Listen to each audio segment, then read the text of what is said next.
Murray is one of the world's leading authorities on natural medicine. He has published almost 30 books on health-related topics, and his research into health benefits of proper nutrition is the foundation for a best-selling line of vitamins and supplements, The Natural Factors, where he is the Director of Product Development. He is a graduate faculty member and serves on the Board of Trustees of Bastyr University in Seattle, Washington, which is a premier naturopathic college. For the past 20 years, Dr. Murray has been compiling a massive database of original scientific studies from the medical literature. He has personally collected over 50,000 articles, which provide strong evidence on the effectiveness of diet, vitamins, minerals, glandular extracts, herbs, and other natural measures in the maintenance of health and treatment of disease. It's from this constantly expanding database that Dr. Murray provides many answers on health and healing. Would you please join me and give Dr. Murray a very, very warm welcome. Thank you. That was fabulous. Very well done. Okay. Very well done. Well, good evening. It's a great pleasure to be here in Coeur d'Alene. I hope this is the first of many visits. This is just a fabulous place to shop, and it's a fabulous place to be able to give a presentation. And I'm looking forward to having a really good time tonight. I'm going to be talking about my latest book, What the Drug Companies Won't Tell You and Your Doctor Doesn't Know. And I'm going to talk a little bit about the problem. I think most of you all in here, at least, are well aware that there are problems with our current healthcare system. What I really want to focus on tonight is talking about some of the solutions.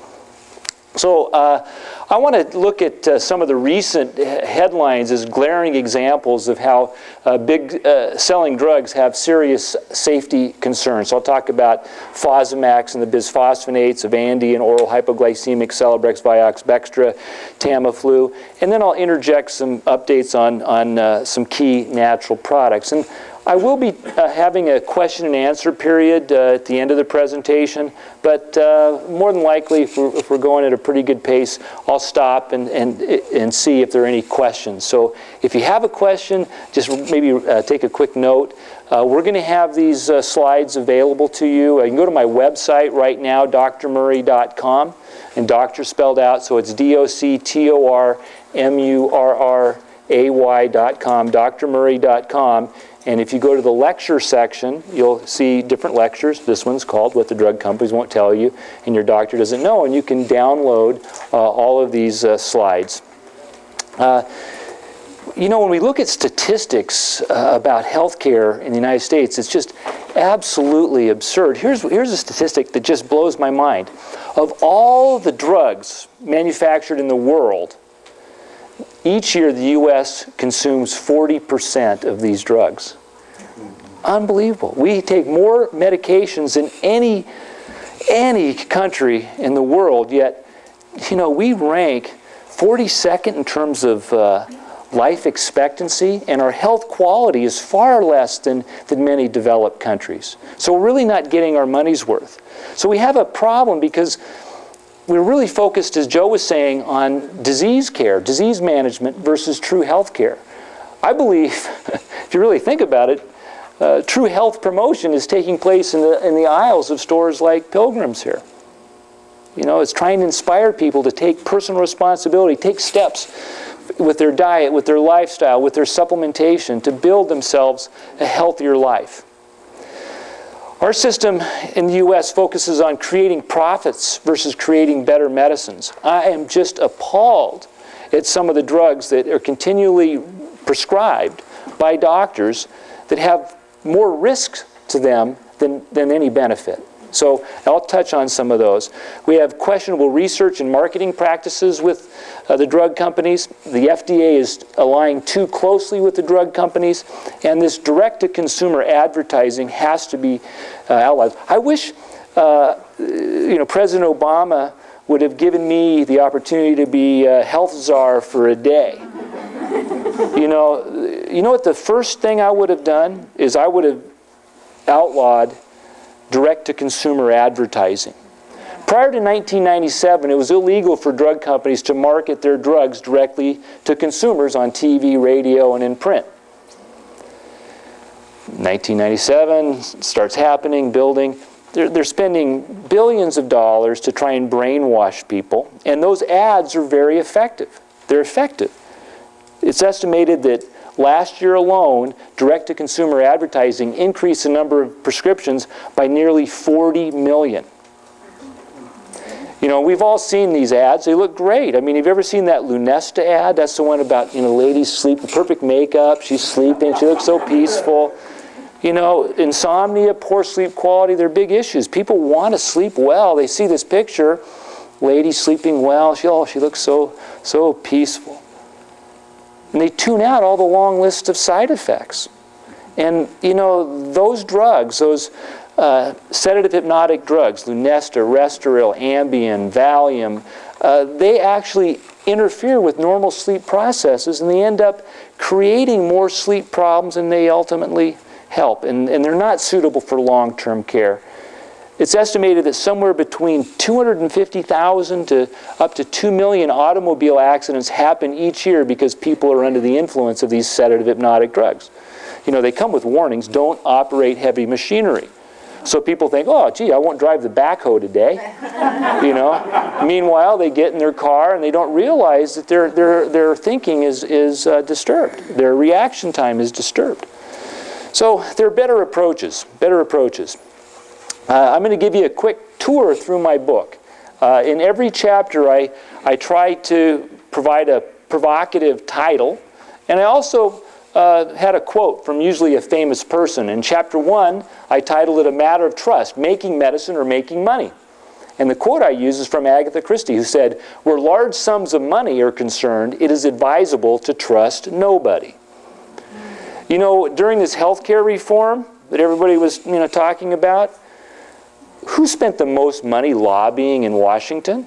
The drug companies and the insurance companies and the doctors. What was created was suited for them, not for us. It's not a good situation. We'll see what happens.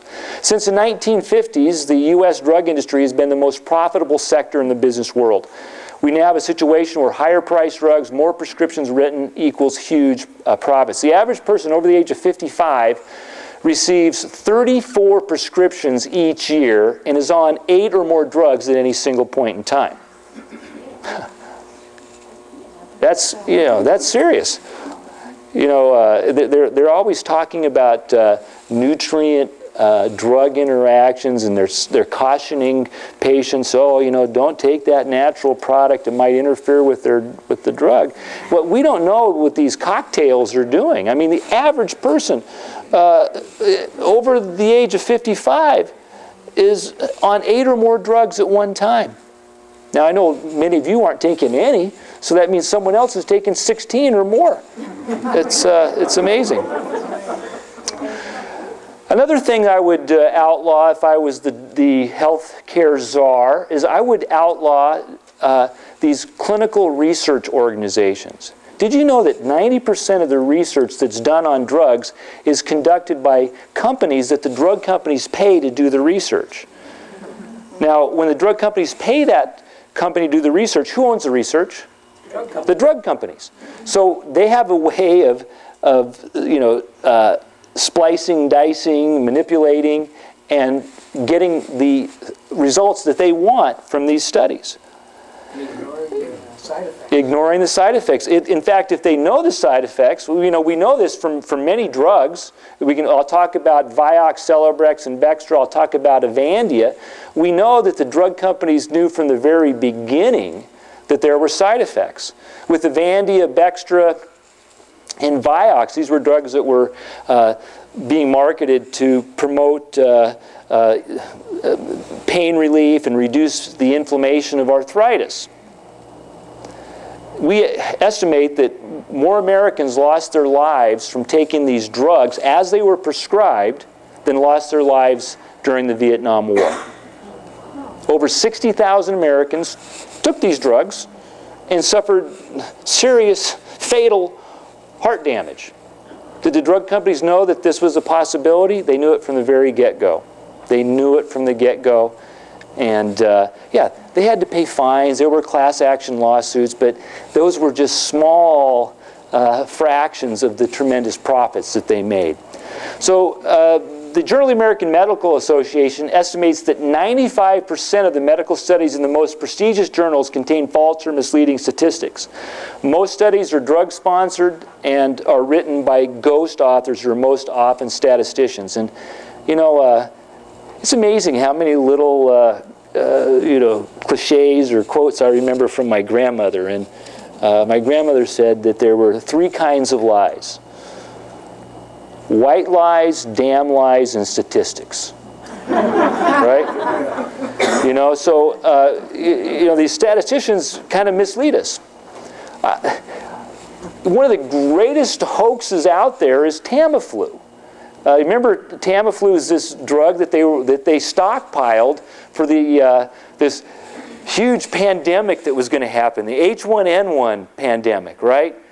They should have just called it the easy way for the vaccine and drug industry to make a lot of money. It was a much ado about nothing, but it created billions of dollars in profit. So this drug Tamiflu is an antiviral agent that doesn't work. But we stockpiled $3.5 billion of this worthless drug. You know, that would buy a lot of vitamin D, you know. So there's an organization called the Cochrane Review, and they looked at Tamiflu, and they came up with this conclusion. Tamiflu and related drugs are of modest benefit and should not be used in routine control of seasonal influenza or H1N1 infection. Even the FDA agrees with this. The FDA requires on the label the following statement: Tamiflu has not been proven to have a positive impact on the potential consequences such as hospitalizations, mortality, or economic impact of seasonal, avian, or pandemic influenza. They know it doesn't work, but yet we have $3.5 billion of this drug stockpiled. So how did Tamiflu get to be such a big drug? Marketing. Supposedly, Roche, the company that developed Tamiflu, conducted 10 studies. They presented these 10 studies to the FDA, summaries of them, and the drug was approved. No one has ever evaluated all of the data. Only 2 studies were ever published. When the Cochrane Review group asked the first author to share his statistics, he said, I just changed offices and the data is irretrievable. It's lost. I mean, that's like the professor's version of the dog ate my homework. I mean, things like that don't happen. Everything's electronic. You got backup. You got hard copies. He didn't want the Cochrane Review to see his data because the data had been manipulated. The second author the Cochrane Review contacted said, you know what, you'll have to talk to Roche because I never saw the data. Well, your name is the first name listed on the study. Yeah, you know, they paid me to write it, but I never saw the data. I just read the summary.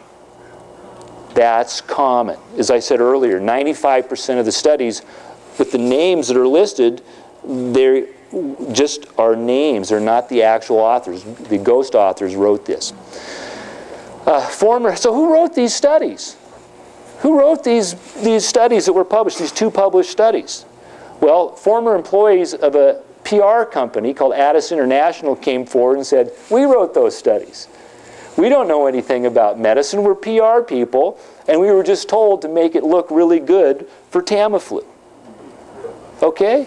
The drug is not effective. At the very best, it might reduce the duration by 12 to 24 hours. But it doesn't reduce hospitalizations, mortality, morbidity. It has no real benefit at all. We could have spent the money better. This is a flash from the New York Times. Medical papers by ghostwriters push therapy. And this was talking about the drug industry's response to the Women's Health Initiative. This was a very large study that looked at the benefits of hormone replacement therapy. You know, for years, medical doctors, they were militant about prescribing hormones to women going through menopause and beyond. I have given lectures, for some of the major institutions in our country, and I've talked to thousands and thousands of medical doctors. I've given talks at some of these family practice symposiums to 350, 500 medical doctors, and I found that for the most part they'd be very open. But there are two areas where they have been so heavily brainwashed that they would get so upset I thought that they might lynch me. One was the idea that maybe hormone replacement therapy wasn't a good idea. When I started presenting data to support that, I thought that didn't go over too well. And now they're almost the same way when you start presenting the data on statins.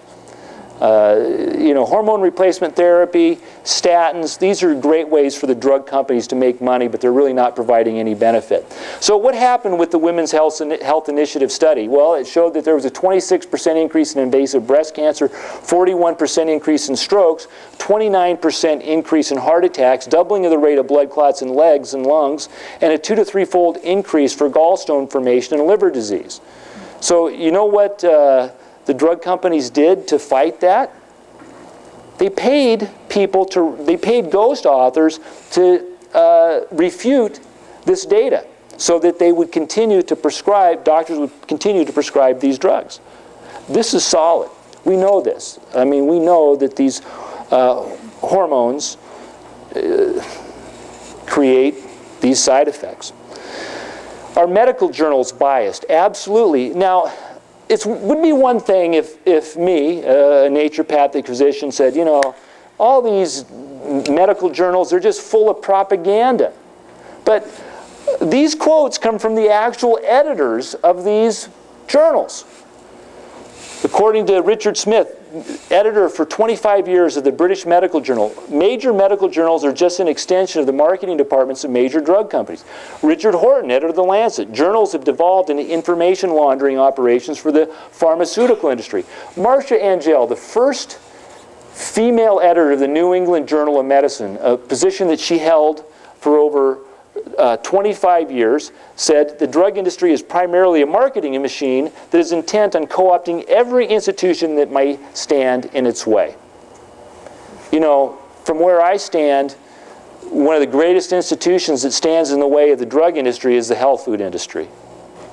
And they work hard to discredit things that are sold in these stores. St. John's wort is a great example. 10 years ago, St. John's wort was a huge selling product. Sales today are 5% of what they were. Does that mean that it didn't work? No. What happened to St. John's wort? Anyone remember? There was a study that came out. The study was funded by Pfizer, who at the time was distributing the #1 selling antidepressant drug in America, Zoloft. They funded a study. They took 200 patients who had severe depression. They had to go to 13 medical centers to find 200 patients with depression. That should have been the first clue that this was a faulty study. Why'd they have to go to 13 medical centers to find 200 people? I mean, we could probably almost throw a rock and find 200 people here in Coeur d'Alene that would volunteer to be in a study. But they were looking for a particular type of patient. They wanted people who had severe depression, who had been unresponsive to any therapy. Now, typically, when you do a study with a new therapy, you have 3 arms. You have a placebo, you have a known treatment, and you have a new treatment. They didn't do that. Why didn't they do that? Because they knew, these were smart guys that constructed the study. They knew that if they had a placebo, drug, antidepressant, and St. John's wort, that there was not going to be much difference between any of those in terms of therapeutic response. So the results show that St. John's wort was really no more effective than a placebo. Yet, we know that the study was stacked against St. John's wort, yet, front page, headlines, cover stories on Time and Newsweek, that St. John's wort doesn't work. It does work. It is an effective way to boost your mood. Yet, as I said, sales now are about 5% of what they were 10 years ago. So it's a very precarious situation because when things come out that are really good, they're going to influence the drug companies, and they're going to put out their propaganda, and they have a little bit better relationship with the major media than the health food industry, right? You know, who's funding all these TV shows? You know, boy, you turn on just even watching golf, geez, every commercial's about erectile dysfunction, Anyway, I got a question. How many Dr. Scott Rubins are there? This is a very interesting situation. This gentleman was a former chief of pain at Bay State Hospital and a professor at Tufts University. The drug companies paid him to conduct studies on Vioxx, Celebrex, and Bextra. These were these supposedly major breakthrough anti-arthritis drugs. Well, it turns out that he didn't do the studies. He just fabricated the results and just took the money. He received these research grants, and he influenced the FDA to not restrict the use of the COX-2 inhibitors based on his data of safety and effectiveness. Where did his data come from?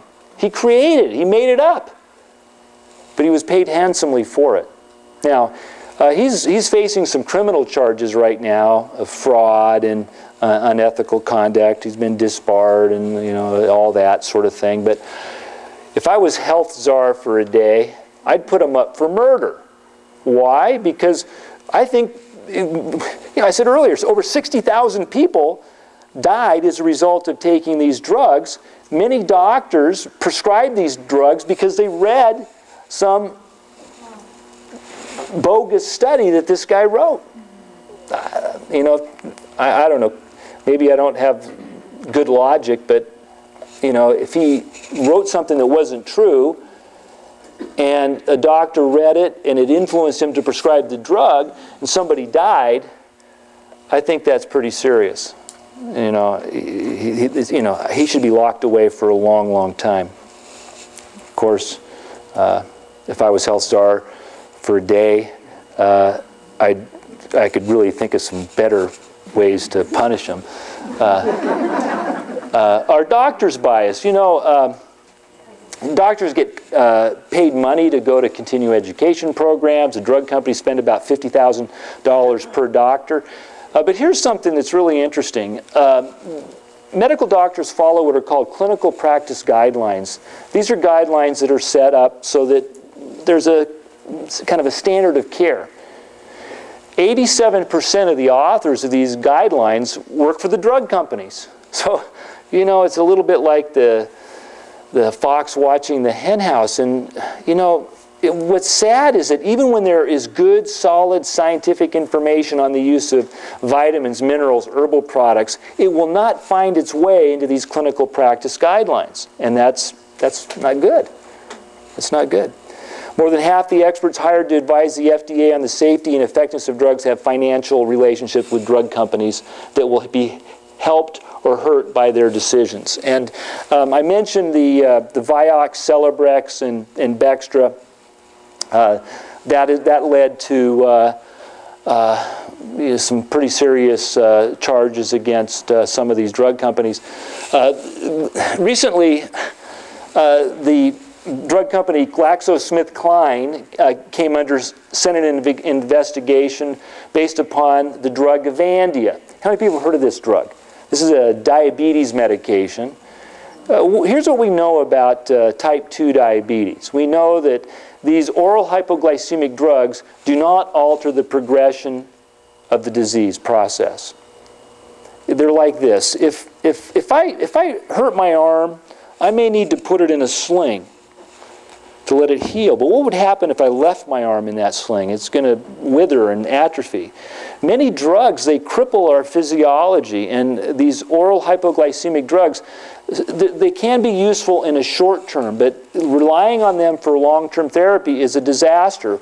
We know that these drugs are associated with an increased risk for having a heart attack. You see, these drugs don't work for a long term, so what happens is a doctor has to prescribe them at increasing dosages or in combination with other drugs, and when that happens, it greatly increases the risk of having a heart attack. So the doctors know this, and so the drug companies know this, so they keep parading new drugs every year or two. Okay, an example of a new drug is the drug Avandia. It was brought to market with great ballyhoo. The initial research looked absolutely phenomenal. But who paid for that research?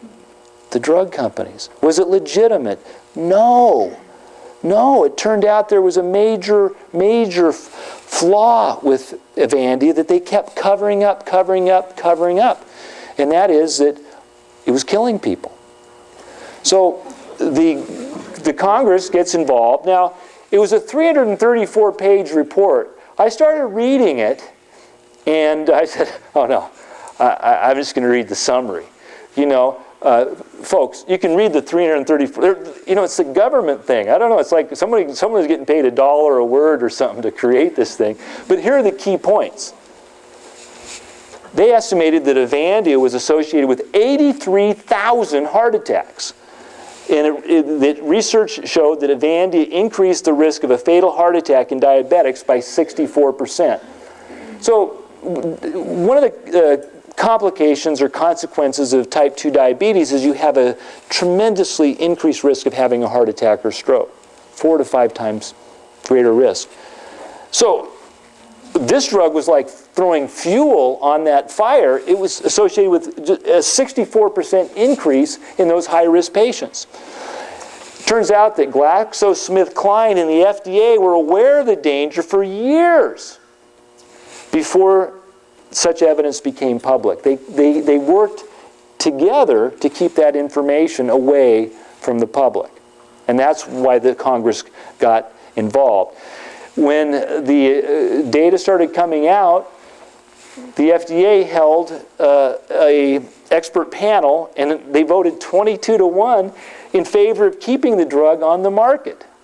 The one dissenting vote was very vocal. There's no question that no physician in good conscience would approve this drug if it's going to be increasing the risk of having a fatal heart attack. So here's another example. I mentioned the drug Bastyr. It's one of these COX-2 inhibitor anti-arthritic drugs like Vioxx and Celebrex. Last September, Pfizer was fined $2.3 billion for their fraudulent marketing of this drug. Now, $2.3 billion, that's a lot of money. I'd like to have that money. I would. I'm sure all of you would as well. And you'd think that a $2.3 billion fine, you'd think that would hurt a company. It was a blip on the radar screen. A week after that fine, they more than made up that fine with their increased valuation in the stock market. Why? Because they just found other ways to make more money. You know, it's criminal. They were found previously guilty of similar charges with the drug Neurontin, and they were fined $430 million. And this is explaining all the different things that Pfizer did, the things that we know as payola to doctors. So I want to move in and start talking about some of the latest information on some of the major drugs. And I got a bone to pick with Sally Fields.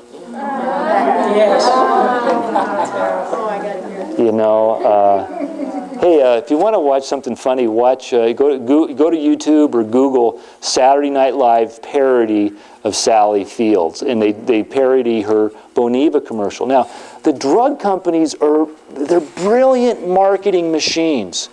And they've got the best people figuring out how do we really, get to the heart of these consumers.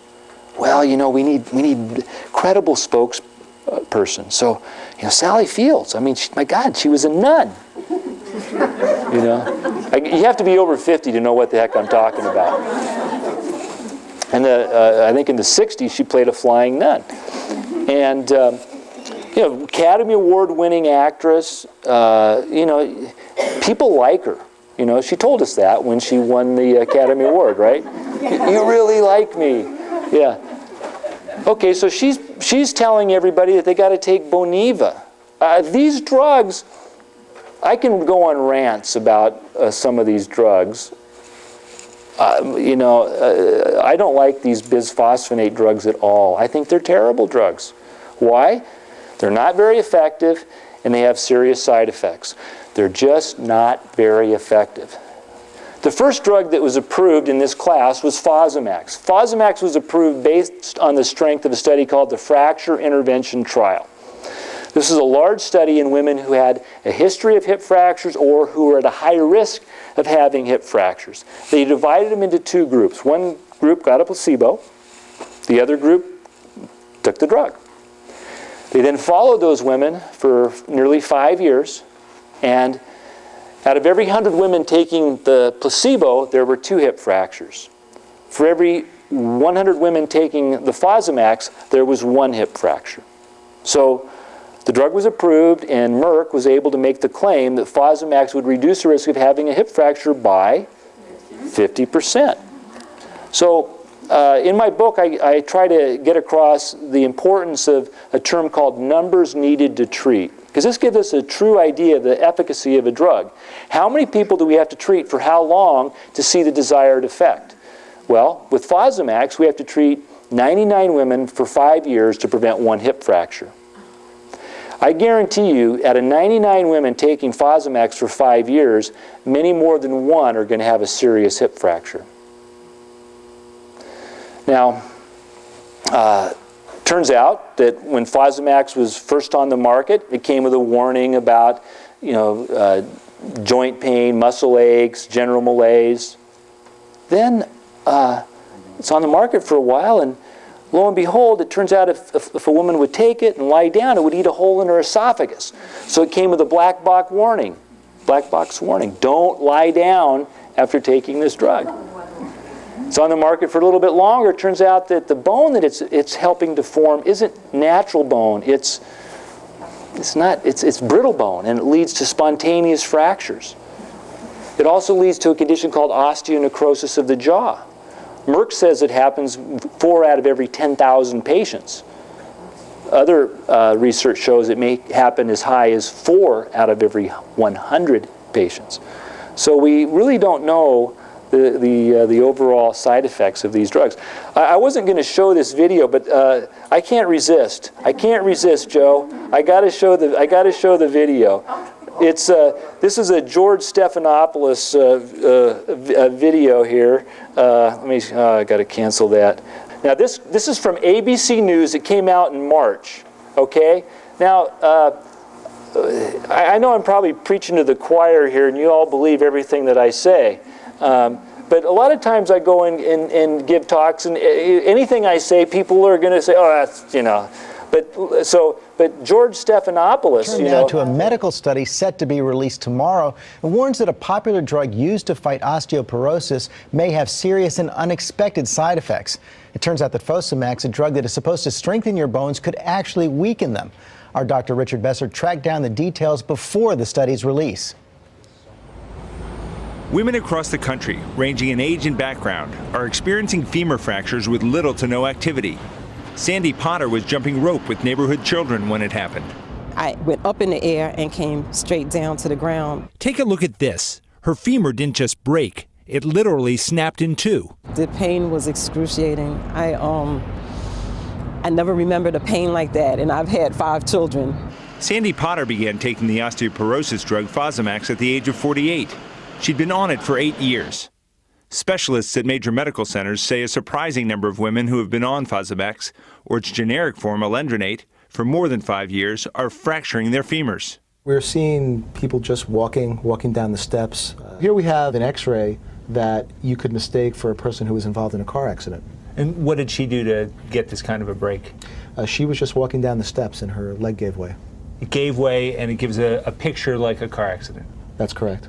It is believed that while the drug at first helps prevent bone loss, over time, it might also limit your bone's natural ability to protect itself from stress. When they were on it for 5, 6, 7, or 8 years, they will then develop problems of brittle bone. It was what might have happened to Sue Heller from Colorado. She's 60 years old and has been on Fosamax for 10 years. She broke both her femurs. I'm sure there are a lot of women who have brittle bones right now that maybe are ready to break and they're not aware of it. She felt pain in her thigh, and when she told her doctor, he said it was probably old age. But when she learned it might be the drug she was taking to keep her bones strong, I was devastated. in 2008, the Food and Drug Administration raised the issue with Merck. The drug companies, they have to be upfront with the public. And if there's a concern, they have to voice it. As for the FDA, responsible for the nation's drug safety, they have never made an effort to inform the public or doctors across the country who are prescribing this drug of this possible side effect. The FDA declined our request for an interview. In a statement, they said they are looking into reports of the fractures. Merck also declined an interview, but said a relationship between Fosamax and these fractures has not been established. But while the FDA and Merck are not ready to issue a warning, Sandy Potter, with her severely broken femur, wishes someone had. Someone needs to do more research, even if it means that you can't stay on the medication for a long period of time. If there are limits, people need to know that. We should point out these drugs prevent a lot of hip fractures. You know,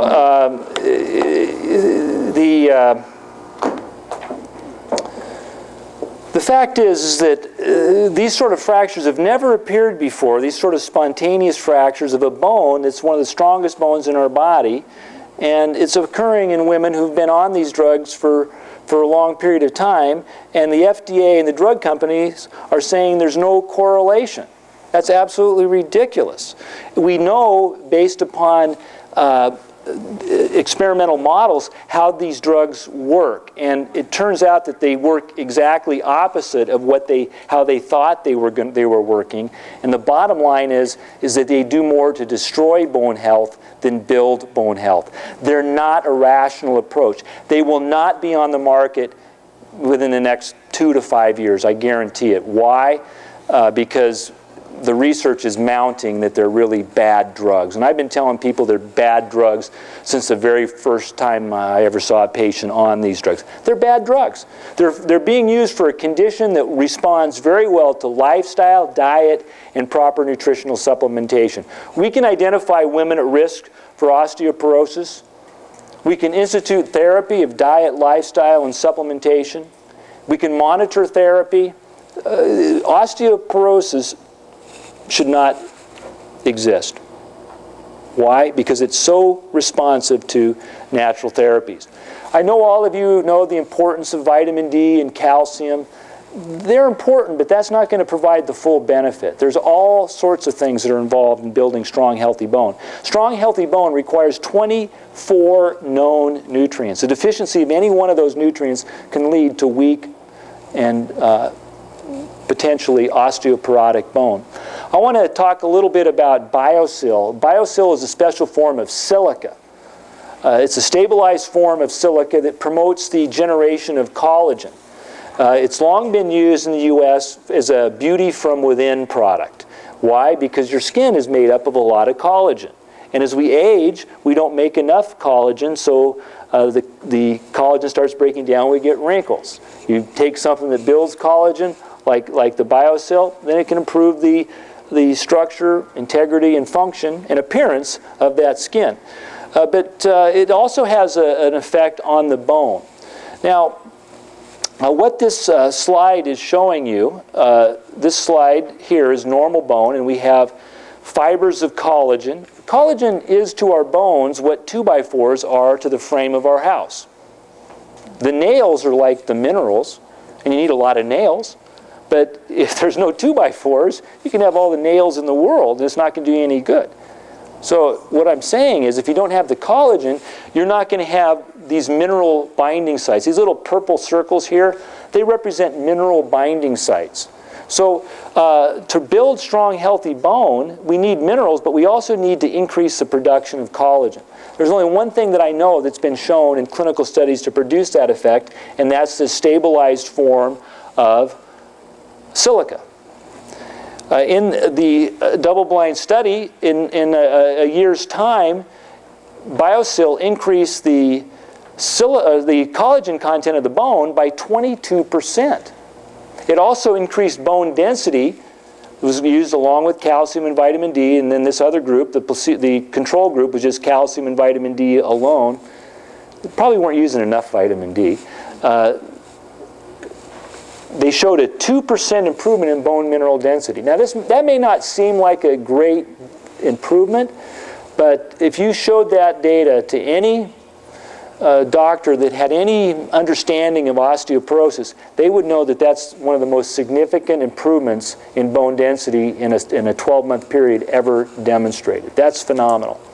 So the takeaway point is, to build strong, healthy bones, this specialized form of silica becomes nearly an essential nutrient. If you've ever been on a bisphosphonate drug, please get on this BioSil. One of the problems with that brittle bone is just how hard it gets. And have you ever noticed how a bamboo is bamboo is very strong because it's flexible? Well, basically the flexibility in our bones is related to the collagen content. So I think, although we haven't done the studies in women who have been on these bisphosphonate drugs, I believe that taking the BioSil will counteract the negative effect that those drugs have had on their bone structure. Let's see. I want to kind of shift gears. I know you find out what I like to talk about, I think, when you listen to me sometimes. I went way over on the problem. This slide is kind of the last one. It's talking about the fact that we have no idea how severe the side effect profile is with some of these drugs, because where do we get information about side effects? Where do we get information for side effects? We get it from the drug companies. And they don't want us to know about the side effects. You know, one popular heart medication, the FDA says it's not a problem because they only get 80 reports a year of side effects, but it's responsible for over 30,000 hospital admissions. We always hear about the natural product industry, unregulated. That's not true. Dangerous. In the last 20 years, all total, including some that were questionable, there were about 150 deaths due to taking natural products, primarily ephedra. In contrast, over the last 20 years, more than 2 million people in the United States died from adverse drug reactions. Adverse drug reactions, according to a study published in the Journal of the American Medical Association, are the 4th leading cause of death in America. They kill over 100,000 people each year. Unbelievable. Here's a bit of advice. Never take a pill that has more side effects than you have symptoms.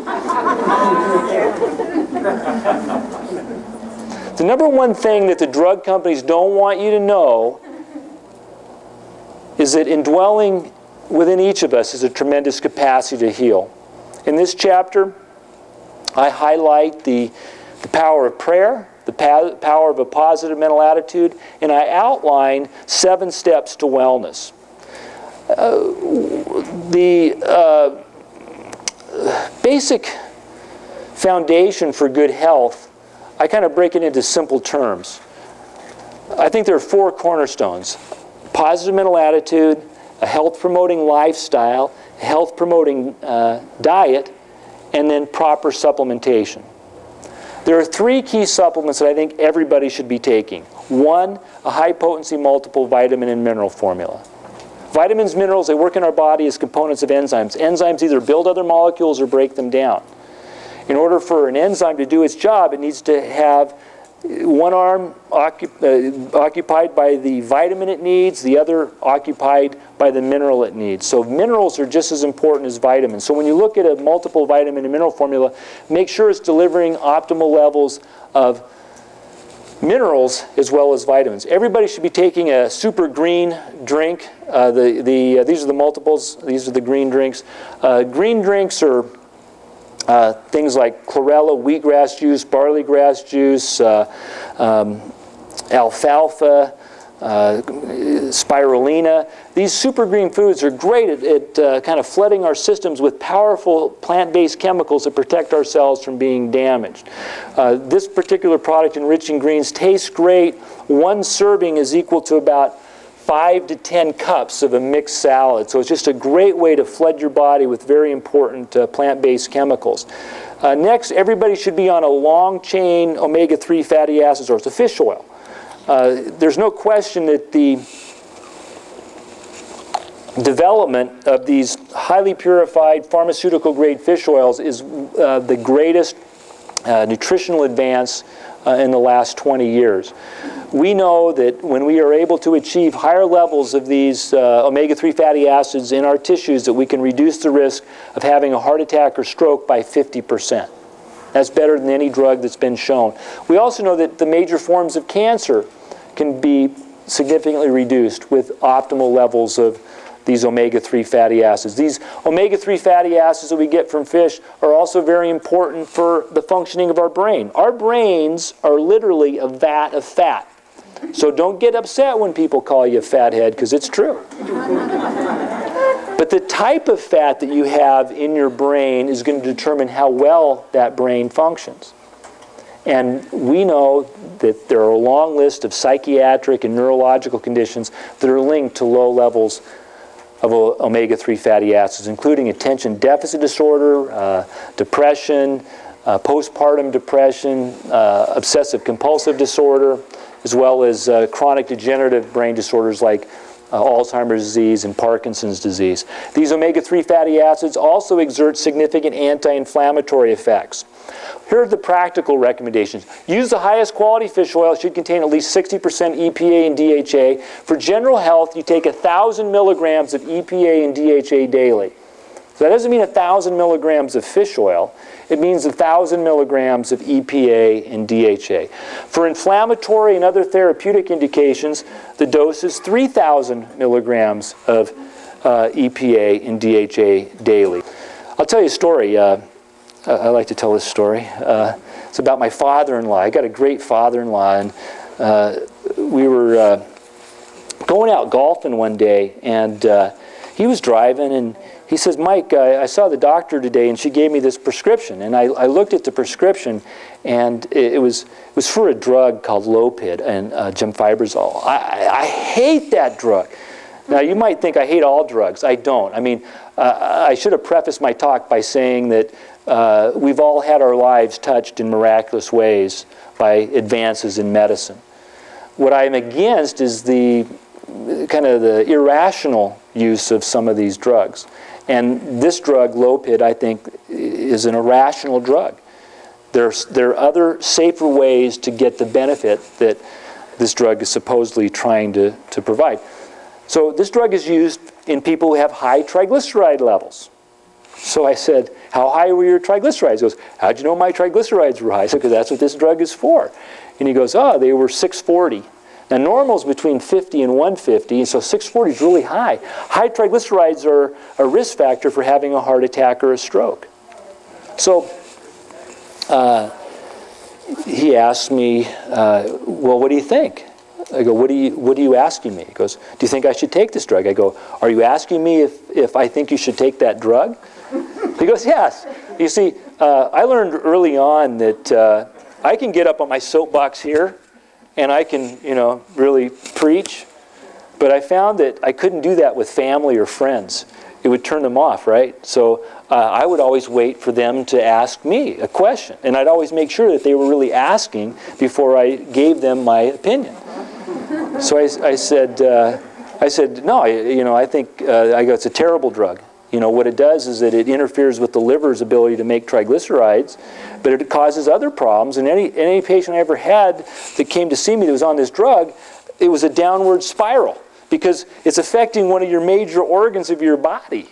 And there are better ways to right your ship." He goes, "Well, what would you recommend?" I said, "Are you asking me what I'd recommend?" He said, "Yes." I said, I recommend that you do two things. And you got to do these for at least 8 weeks. He goes, "Okay. Number one, stay away from any product that has white sugar and white flour. No more donuts, no more candy, no more soft drinks, no more cake. I knew his diet. You know, he's my father-in-law. And he says, I can do that. And I said, and then, he goes, what's next? I go, then you got to take 2 of my fish oils twice a day. He goes, that's it? That's all I got to do? He goes, I go, yeah, that's all you got to do. So 8 weeks later, I'm at the kitchenette area, and he comes in, and early in the morning, and he flops down his lab report. His triglyceride levels went from 640 down to 120. And he goes, you know, Mike, I lost 12 pounds, and I lost 4 inches off my waist. I said, good. Because, you know, I love him, and we work him. I want him to be around a long time. So, you know, he was starting to get that, you know, when your waist is larger than your hips, that's a sign of insulin resistance, and it sets the stage for developing type 2 diabetes and having other serious complications. So I was glad to see that benefit. So, you know, I was joking about the fish oil, but this fish oil is recognized within the industry as being the absolute best fish oil. And the way in which we go about doing things, you're assured of purity and potency. And at Natural Factors, we do all of our own manufacturing. We are one of the few companies in our industry that does their own soft gel manufacturing. You know what a soft gel is, right? Not the hard gelatin, but the soft, squishy gelatin. So as a result, you'll see that our fish oil product, generally, when you're comparing the amount of omega-3 fatty acid, you know, daily dosage that's required, we are able to offer this highly purified product at a much better price than you'll get from other companies. So it really is a major advance in nutritional medicine. Any questions? I've kind of been going on and on about certain things. What have you found to be the difference between the omega-3s that a flax oil will bring you Okay. as opposed to fish oil? Okay, the question is, what's the difference between the fish oils versus flaxseed oil? Flaxseed oil is a great oil. Flaxseed oil, though, provides the short-chain omega-3 fatty acid, and it doesn't provide the same benefits that we get from taking these long-chain omega-3 fatty acids. And we know that conversion of that short-chain omega-3 fatty acid into the long-chain omega-3 fatty acids doesn't happen very well. So although flaxseed oil is a great oil, it's great as a salad dressing, it's very, very helpful for prevention of breast cancer, particularly because of the lignans, not only the omega-3 fatty acids. But to get to some of these benefits that we're talking about, it's really the long-chain omega-3 fatty acids that we get from fish. That's really the key. How about comparing it with krill oil? Krill oil is another good oil. The problem with krill oil is to get an effective dose of EPA and DHA, it's going to break your bank, you know, because it's not very concentrated for EPA and DHA. Yeah. Yes? Regarding the hormone replacement therapy, Yes. what do you think about bioidentical hormones, and do you trust the standard pharmacist produced products that are out there? So the question is, what are my thoughts about bioidentical hormones? Hormones are tricky. They're double-edged swords, and if you're going to use them, yeah, absolutely use bioidentical. And I would never go. I think I'm in favor of age-related hormone replacement, not trying to give a woman that's 70 years old the hormone dose that she would have had at age 25 or 30. That doesn't make any sense. So I like age-appropriate bioidentical hormone. But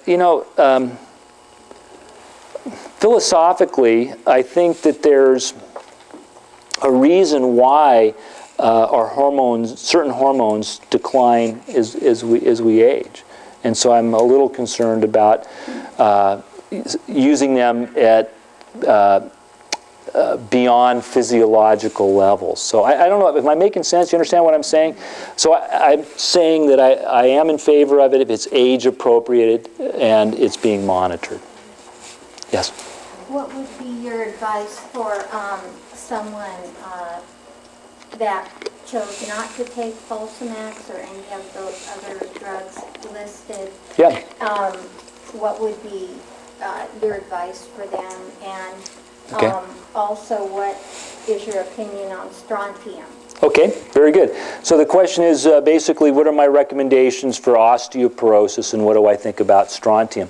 On my website, you have a tab called Conditions. If you click on that, you're going to see what I recommend for over 70 different common health conditions. In my book, if I raise an issue with the bisphosphonate drugs, I provide the alternative, and I give some good recommendations. Strontium is, I'm on the fence on strontium. I'm not a strong proponent, nor am I a strong opponent. You know, I think that I'm going to wait until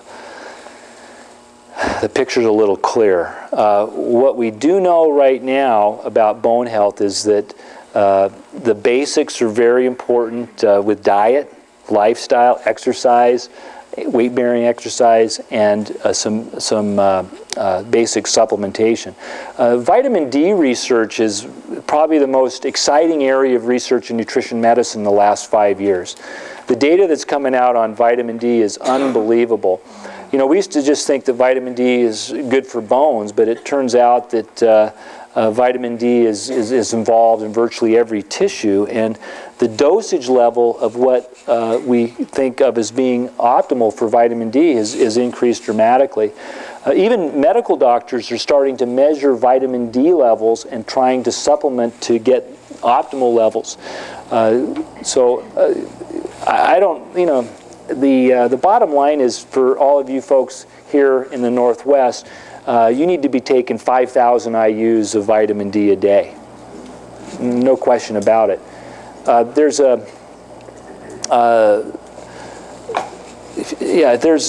research organization called the Vitamin D Council, and they have a lot of great research on vitamin D. They did a study in Australia where they gave people vitamin D, either 2,000, was it 1,000 or 2,000 IUs. In the group getting 2,000, none of the people suffered from the seasonal flu, which turned out to be better results than what were achieved with vaccination. You know, because the vaccine is kind of trying to hit a moving target. It turns out the vitamin D offers protection against that virus from attaching itself to the cell. So I made the crack earlier that $3.5 billion spent on Tamiflu would have bought a lot of vitamin D, and there's a strong movement, especially like in Canada. You know, higher north you go, less vitamin D exposure, bigger of a problem. They're looking at widespread vitamin D supplementation to address the vitamin D insufficiency.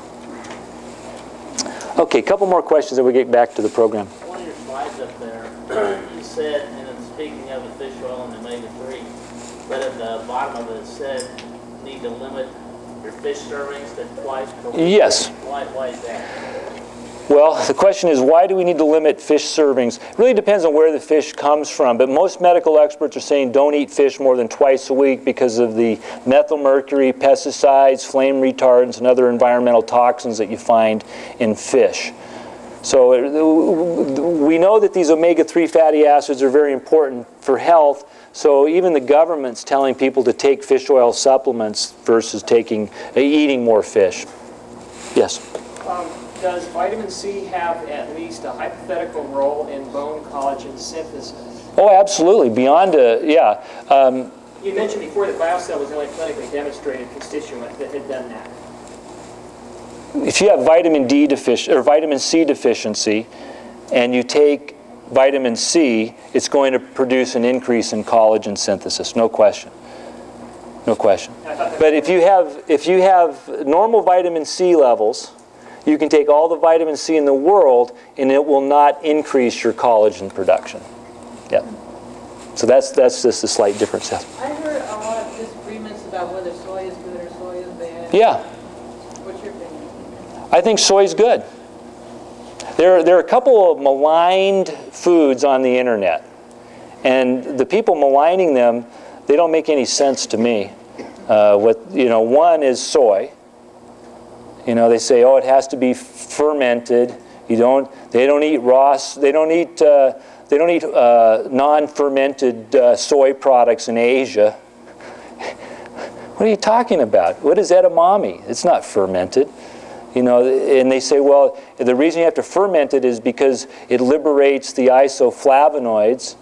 And then they're saying that, on the other hand, that the isoflavonoids are what's wrong with the non-fermented. It doesn't make any sense. So I wrote a book called the Encyclopedia of Healing Foods. It's a 900-page reference book on everything and anything you'd ever want to know about food. And I got a nice little description of kind of the soy controversy and explaining why it's a good food. Some of these things that have been written about soy, that it interferes with thyroid function and whatnot. Yeah, that's true if you're eating raw soy. If you're eating raw soy, and I don't know who could do that. My teeth aren't strong enough. It could interfere theoretically, but they have done studies looking at soy intake and thyroid function, have not seen any effect. Another malign food is canola. My gosh, yes, it's true.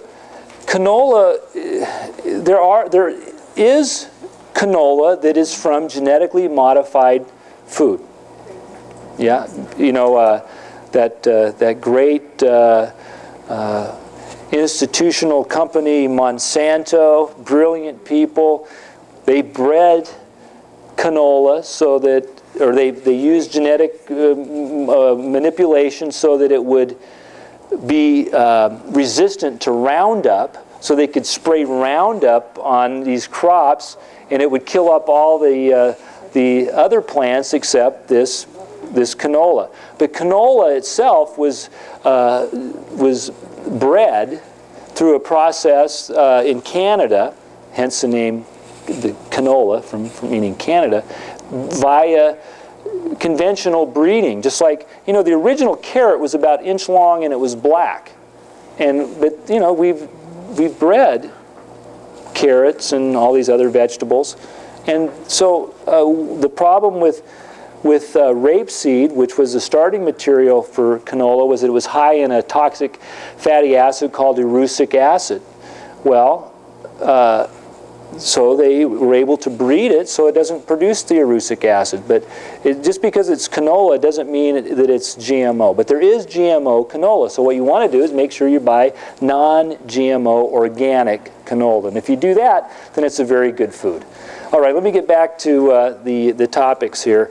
I'm just going to touch on a few key things for the next 20 minutes, and then we'll have more time for question and answer. I like the question and answer. These were all really good questions. So, I was talking to Joe today, and I said, well, what are you going to do? Are you just going to, bolt when you're done? I said, no, I'll be here. I'll be signing books. I'll be answering questions. If you have a question, I don't want you to leave tonight, even if we have to stay out in the parking lot. I don't want you to leave without that question being answered. Okay? So don't hesitate. I'm here for you. I enjoy this. I'm really lucky that I chose a profession where I get to give my opinion.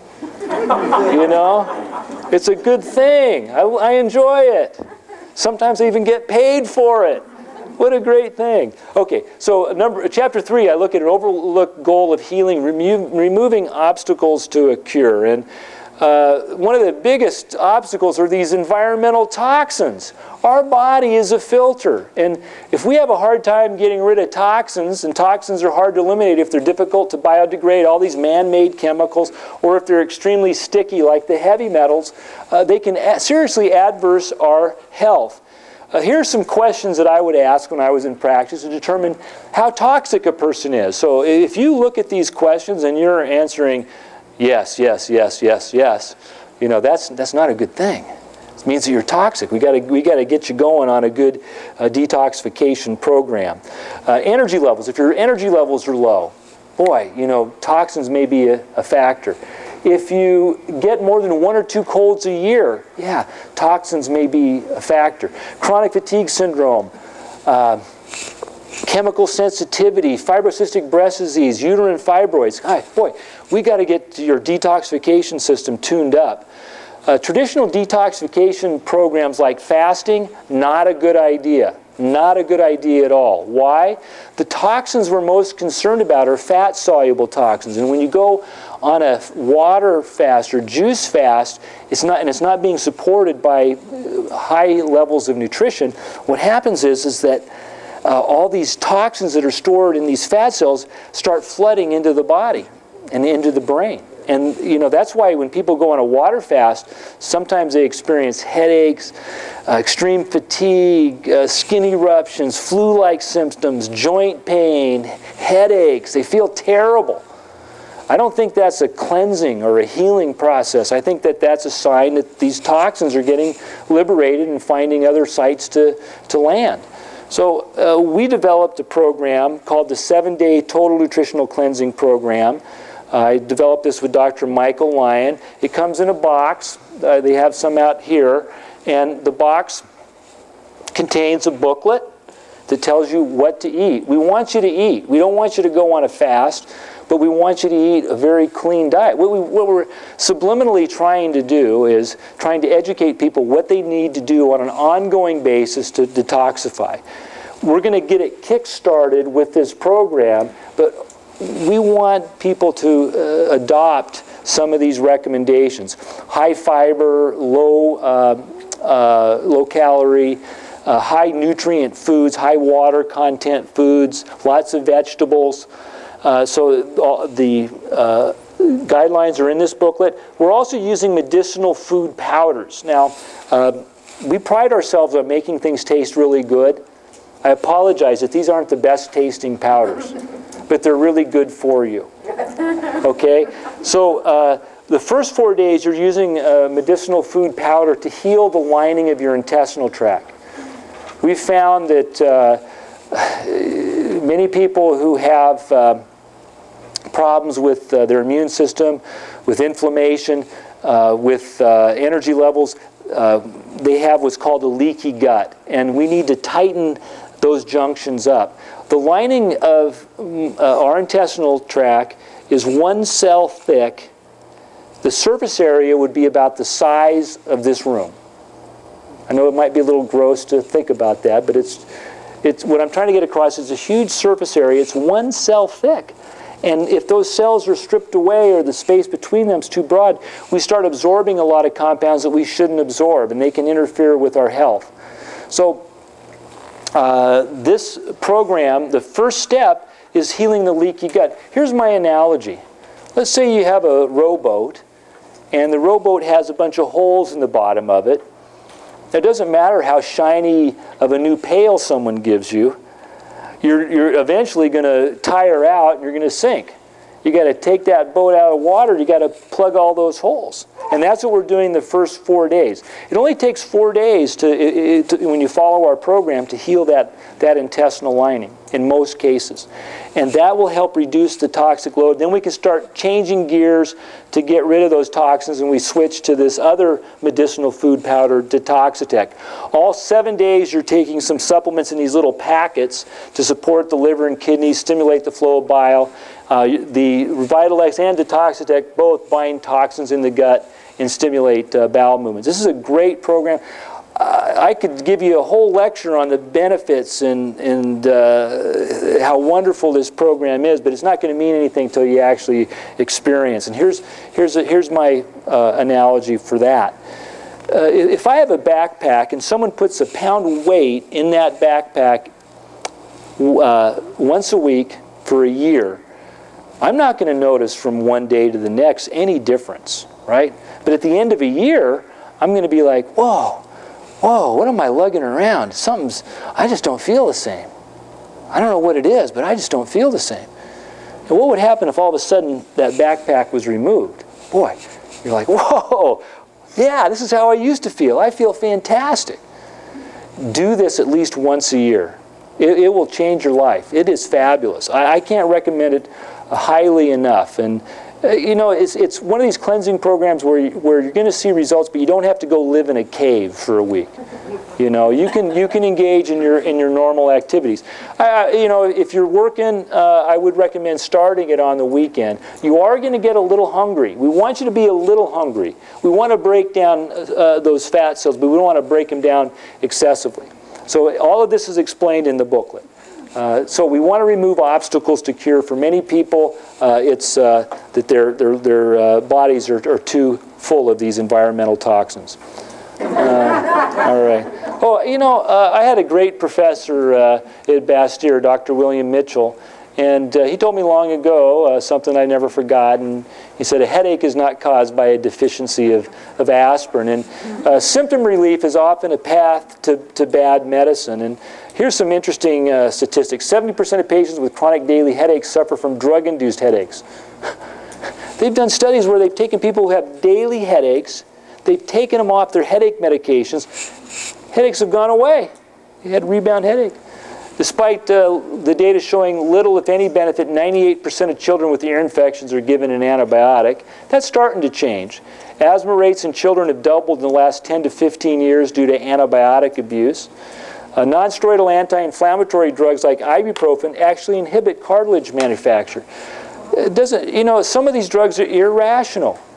Okay, so what am I talking about? Ibuprofen. You watch the TV commercials for Advil and Aleve.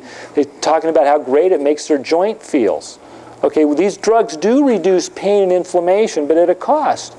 They work to reduce pain and inflammation by blocking enzymes that produce inflammatory compounds. In addition to inhibiting those enzymes, they inhibit enzymes that build cartilage. So what happens is people take these drugs, they think their joints are getting healthier, and they're actually breaking down more cartilage. So it's a classic example of a drug suppressing the symptoms, but actually promoting the disease process. Before you take anything, whether it's a dietary supplement, food, beverage, drug, you should have a general idea of the risks and benefits.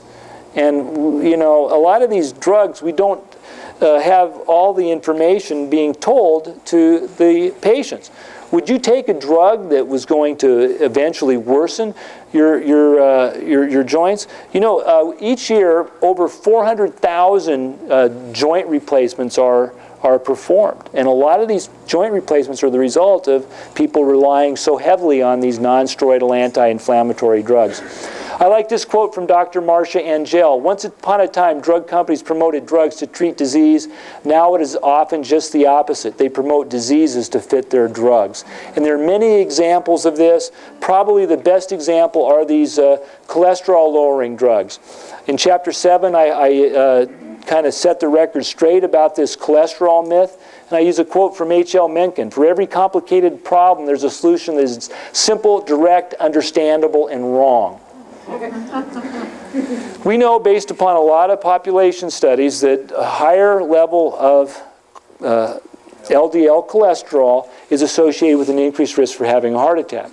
So conventional wisdom is if you lower the level of LDL with the drug, people should live longer. Does the data support that? No.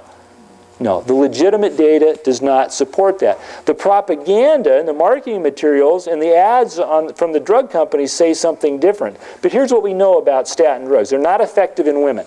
They are not effective in women. There's no reason for a woman to be on a statin drug because there's no data that shows that these statin drugs provide any benefit to women. The benefits of these statin drugs are very narrow. If you've had a heart attack, if you're a man, if you're showing signs and symptoms of cardiovascular disease, there is a slight benefit to taking these drugs. Statins do not decrease mortality in people with clinical evidence of heart disease. Okay, here's how they manipulate the data. They'll do these studies. They'll give a group a statin drug, they'll give the other group a placebo. There's a reduction in heart attacks and strokes in the group getting the statin drug. But overall mortality, no difference. It's a classic example of robbing Peter to pay Paul. These drugs, the benefits are offset by the problems.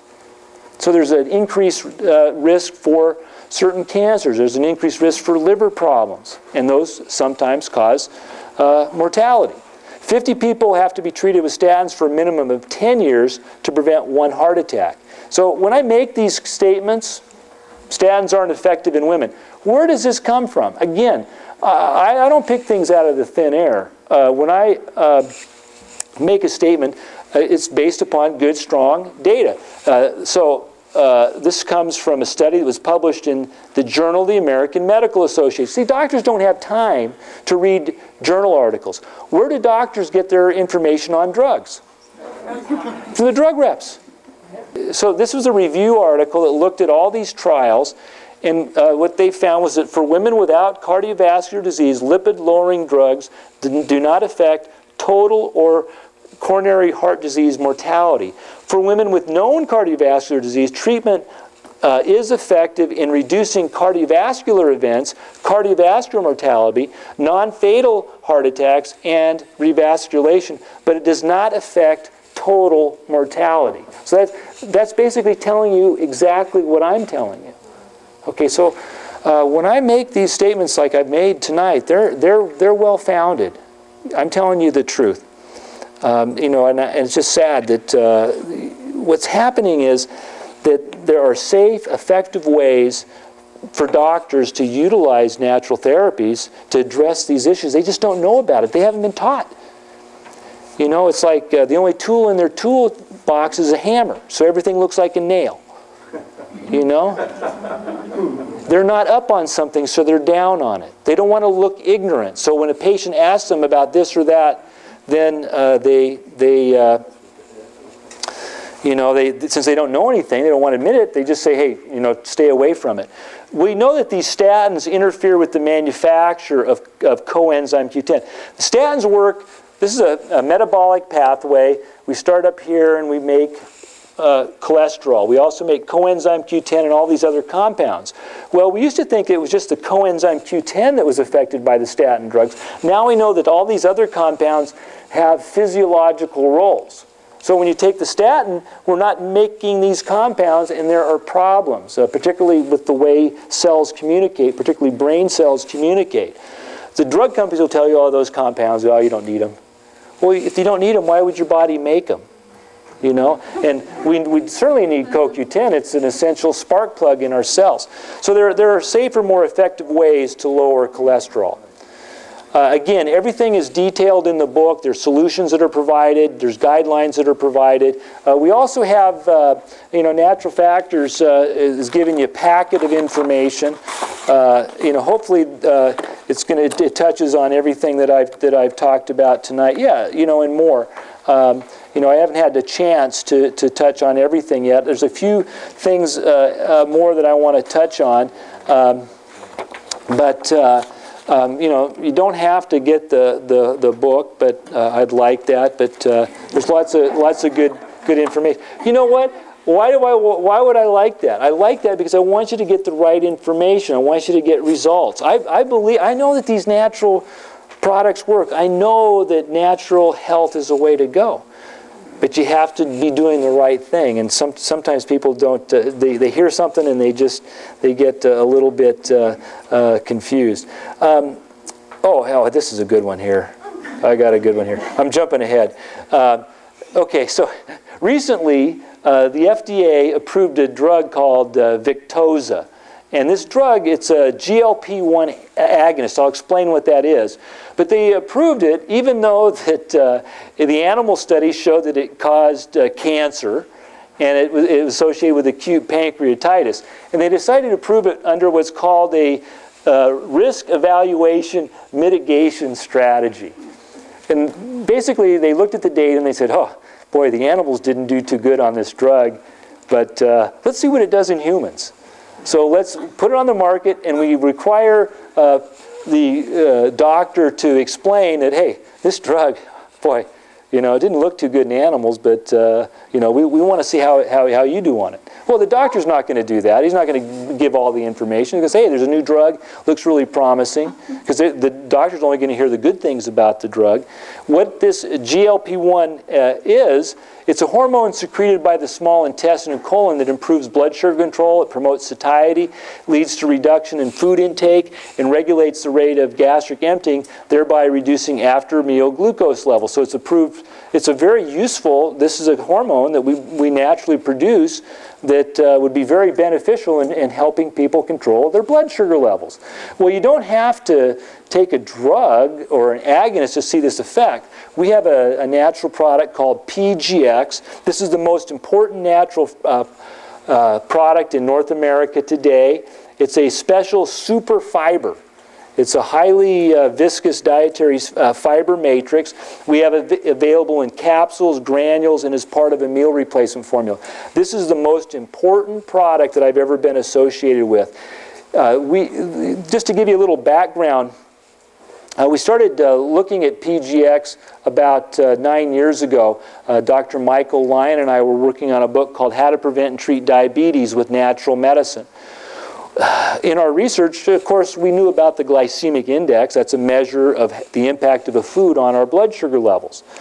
Well, the same research team that developed the glycemic index was doing some research and had published some data utilizing a special dietary fiber, and they showed that it would reduce the glycemic index of any food or meal by 35 to 70%. They also showed that it would increase insulin sensitivity throughout the body by 67%. So it had just a tremendous potential for helping people with diabetes. So we started utilizing it at the Canadian Center for Functional Medicine, and lo and behold, we had people telling us that for the first time in their life, they didn't feel hungry all the time, and they started losing weight nearly effortlessly. And we saw many people who were type 2 diabetics completely reverse their condition. You can reverse type 2 diabetes if you increase the sensitivity of your cells to this hormone insulin. So we started utilizing PGX as a weight loss aid. What it does is it's able to bind 600 times its weight in water. So when you ingest it, it forms this gelatinous mass. It's composed mainly of water. That's good. So this mass tells your brain you're full, so you eat fewer calories. If you eat fewer calories, you're going to eventually lose some weight. It's not a blend. We use 3 natural fibers. We mix it in this big chamber with water, and in the process, these fibers coalesce to form this matrix, and we dry it. The chemical name is here. We call it PGX. That's short for polyglycoplex. But if you want to, you can call it alpha delta glucurano, alpha D mano, beta D mano D. You can call it by its chemical name, but trust me, it's easier just to call it PGX. This slide is showing you what PGX looks like when you just take the ingredients and blend them versus just, that's the blend on the left. This is the actual PGX on the right. So this slide is showing you the viscosity of different fibers. Psyllium fiber is probably the most well-known soluble fiber, like Metamucil. That's a soluble fiber. Its viscosity is down here, about 5, and PGX is up here. So PGX is about 20 times more viscous than psyllium or Metamucil. So in our meal replacement formula, we have 5 grams of PGX per serving. 5 grams of PGX is equal to about 100 grams or a bottle of Metamucil. You take a bottle of Metamucil, yeah, you're not going to feel like eating, and you're probably going to have to call a plumber. Okay, that doesn't happen with PGX. Why? Because the stopping of the appetite happens, but it's a very comfortable feeling because it's mainly composed of water. So it has this mechanical effect of fullness, but it has additional benefits beyond that. PGX PGX is able to address some of the core factors that are leading to obesity. It has a tremendous safety profile. and it has an ability to produce all these unique benefits. It reduces the appetite and promotes effective weight loss. It increases the levels of compounds that block the appetite, while at the same time raising levels of compounds that tell your brain that you're full. It improves blood sugar control. It stabilizes blood sugar levels, and it lowers cholesterol and triglyceride levels. I've mentioned Dr. Michael Lyon a couple of times. This is Dr. Lyon here, a very close friend of mine. I respect him greatly. He was a good partner for me in writing these books, because we are different in many ways. I remember he came over and spent the weekend with us, with my family, when we were working on the diabetes book, and my wife said, "Oh, he's not like you at all." I said, "Yeah, you know, because that's good. That's good. He's a fabulous guy. He's a digger. He's a deep digger. I like things kind of, you know, I like to grasp a wide breadth of information. He likes to really, really understand what's going on. So I was more, you know, I look at all these benefits. I'm like, oh, look, it does this, this, and this. And his response is, how's it doing those things? Wow. And I thought, okay, what do you think? He goes, I don't know. So he came up with this idea that he would monitor blood sugar levels over a 24-hour period. So this graph on the top is showing blood sugar levels from midnight to midnight. And what we found in looking at over 500 patients that are overweight is that every one of them is on what we call the blood sugar roller coaster. When your blood sugar levels are going up and down, your energy levels are going up and they're going way down. Your ability to concentrate and focus is going to be scattered. Your ability to control your appetite is going to be virtually nil. Because every time there's a drop in your blood sugar level, drastic drop, your brain freaks out. It thinks it's starving. Your brain needs oxygen and it needs glucose. I could ask all of you to hold your breath, and some of you may be able to hold your breath longer than others, but eventually all of you are going to breathe. It's a little known scientific fact that you can't commit suicide by holding your breath. Now, I got a few minutes if you want to try and prove me wrong. It doesn't happen. Why? Because survival mechanisms kick in that will overpower your conscious desire. You may have a conscious desire to lose weight, but if you're on this blood sugar roller coaster, it becomes virtually impossible, because those survival mechanisms are incredibly powerful. And that's one of the reasons why people end up gaining weight with most diet programs, because the program doesn't address this physiology. We can take people who have the most severe blood sugar roller coaster, we can put them on our program, and we can literally flatline their blood sugar levels. When you flatline a person's blood sugar control, and this is revolutionary, this hasn't been seen with any other program, any other diet, any other food, any other drug, any other natural product. By stabilizing the blood sugar level in that narrow range, a person has a better chance of getting their appetite under control, eating fewer calories, and losing weight. It's a secret of our Hunger Free Forever program. It's a program that really works. I like to tell one story of one of our best patients. This is a real interesting case. Sarah had come to see us, and that was about 3 years ago, and about 10 years ago she was involved in an automobile accident, and it was very stressful, and some complications and physical limitations. She couldn't work out. She went from weighing 135 pounds to weighing 285 pounds over a 7-year period. Now, when we did the 24-hour blood sugar measuring on her, she would go to sleep around 11, and from 11 to 12, her blood sugar levels would actually spike. The hormone cortisol can produce that effect, stress. And she had the stress, and it just disrupted her normal patterns of cortisol. So she was secreting too much cortisol there. Her blood sugar levels would spike, and then they'd come crashing down. When they came crashing down, she would exhibit all the symptoms of hypoglycemia. She'd wake up, she'd be feeling like her heart was racing, missing beats, she felt nervous, she had headaches, and she was voraciously hungry. We calculated that in this period she would consume about 2,000 to 3,000 calories. That's the full day's allowance. Then her blood sugar levels would stabilize, and she'd wake up later in the day, and then she'd start eating, and she would be back. She'd be on this blood sugar roller coaster. She was miserable. She had a nighttime eating disorder. She had nocturnal hyperphagia. The classic nighttime eating disorder is someone is able to control their appetite throughout the day, but they start eating dinner, and it seems like the more they eat, the hungrier they get. There are reasons for that. PGX arrests those reasons. So anyway, back to Sarah. She went on our program, and at the 4-week checkup, she said after being on the program for 3 days, she was able to sleep through the night for the first time in years. We've found, by measuring 24-hour blood sugar levels and having people keep a diary, that this blood sugar roller coaster is one of the key reasons why many people don't sleep through the night, why they have sleep maintenance insomnia. So Sarah came in, she was able to sleep through the night. We eliminated a major reason why she was over-consuming so many calories.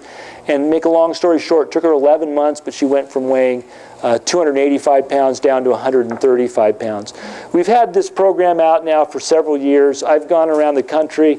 The testimonials that we've gotten from people who've been on the program and achieved success, unbelievable.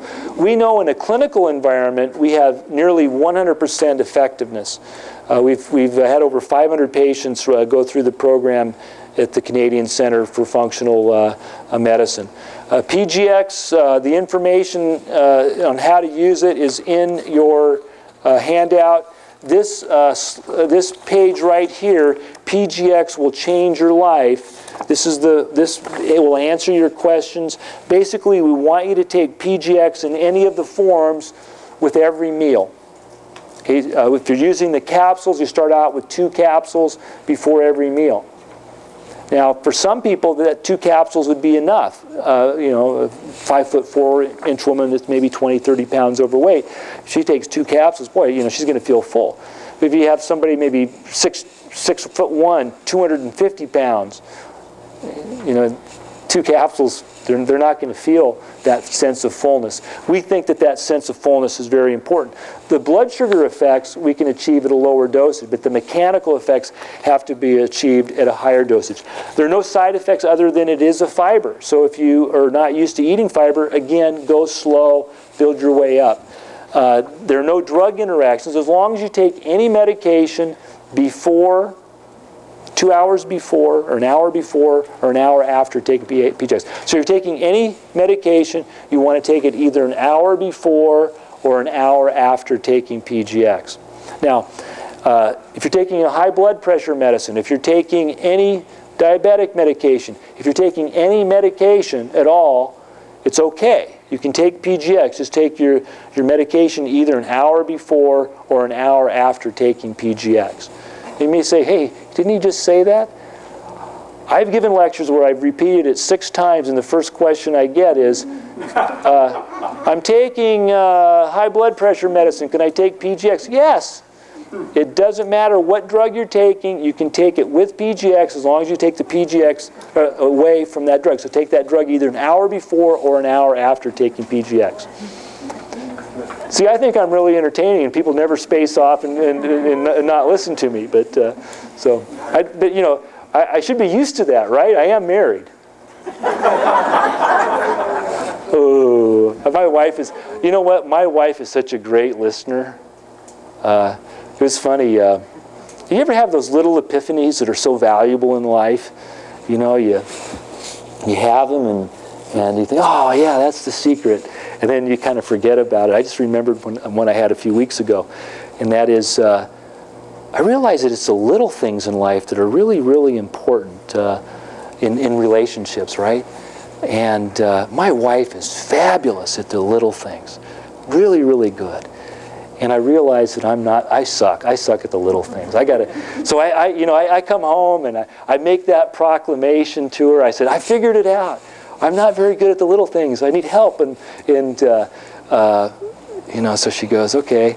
And so she goes to the grocery, just like, an hour later after this epiphany, sharing this epiphany with her, she went to the grocery store, she came in, and I was watching something on TV. I saw her come in, and I saw that she had some grocery bag, and then I thought of something I needed to do in the other room, so I left the other room, and about 15 minutes later I come back in, she goes, Mike, you know how you said you wanted to work on those little things? I said, yeah. She goes, I had groceries in the car. You could have asked, can you help me bring the groceries in? Oh, yeah. So, it's an ongoing theme in our house. So you can learn from my human faults. Those little things are really important in building a relationship. And even if you're the person that is like my wife, that patience that you show is really important, because it's the person that's not doing the little things, they need help, right? Yeah. Yeah, Mike, you have to ask yourself, does Mike want to be happy? I do. I want to be happy. Yeah, that's right. In the last chapter of my book is looking behind the headlines, and I share with you examples of how the media misinterpreted. Well, actually, they were spoon-fed information that really have hurt the natural product industry. So when you read that chapter, you'll see, oh my gosh, not everything I see or hear from the media or read is true. Again, who's controlling that media? Allen Ginsberg said, whoever controls the media, the images, controls the culture. I like to, I kind of went over, so what I want to do is I'm going to shortchange you with questions. We had some time for question and answer. And like I said, if you have a question, please stick around. I'll be happy to answer that. I like to end all my presentations by talking about some things that are really important to me. So I'd like to share these with you before I turn it back over to Joe. I think there are 5 keys to a life worth living. Number 1, I think it's important to make a spiritual connection. I know many people try to make it through life without faith, without religion, or without God. And frankly, I don't think life would have much reason or purpose without those. So I'm not going to tell you what to believe, but I'm going to tell you and believe in something greater than yourself, and believe in the power of God. Because if you get on a good path, you'll find life is better, more enjoyable, longer, and you'll be much better to be around as well. Number 2, take personal responsibility for the things that you can control. We cannot control everything that goes on. I wish it was true. I played golf today. I would have liked to have seen some sun, but I still had a great day. I can't control that. But I can control my thoughts, my attitude. I can control what goes on in here to a great extent, and definitely what goes on in here. So take personal responsibility where you are, and take the steps necessary to make your life better. Take personal responsibility. Number 3, develop a positive mental attitude. We're all faced with challenges, some more heartbreaking than others. But you'll find life is better if you look for the good in all things and the good in all people. Absolutely essential. When you look for the positive things in life, you start seeing the magic of life. It is magical. We live in a magical world. Every thought, every emotion, every experience that you have makes an impression on your subconscious mind. The quality of those impressions determine the quality of your life. Be a guardian of your thoughts. Be a guardian of your words. Pay attention to how you communicate to yourself. Be good to yourself. Love yourself. Nourish and condition your attitude to be positive. Number 4, you have to have passion. You have to find your passion. You have to engage in the activities in life that make life worth living. You have to take time out to live. The last few years I was in practice, I saw mainly people for depression. Why? Well, I'd written some books about it, and I brought some patients in, and people did well following my recommendations. And when you're in practice and you help somebody with one condition, the next thing you know, you're flooded with those sorts of people.